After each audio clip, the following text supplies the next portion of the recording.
একটা বার্তা আমি আপনাদেরকে দিই।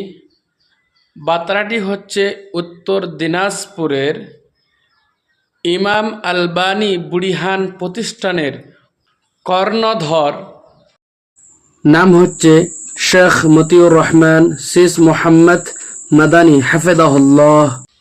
কিছুদিন হার্ট অ্যাটাকের রোগে আক্রান্ত হয়ে বেঙ্গালুরে ভর্তি ছিল। তিনার মুখ থেকে সুখবর শুনলাম, শেখের কাজ সাকসেস হয়েছে। শেখ বললেন, আমি ভালো আছি, আমি সুস্থ আছি আগের চেয়ে, আলহামদুলিল্লাহ।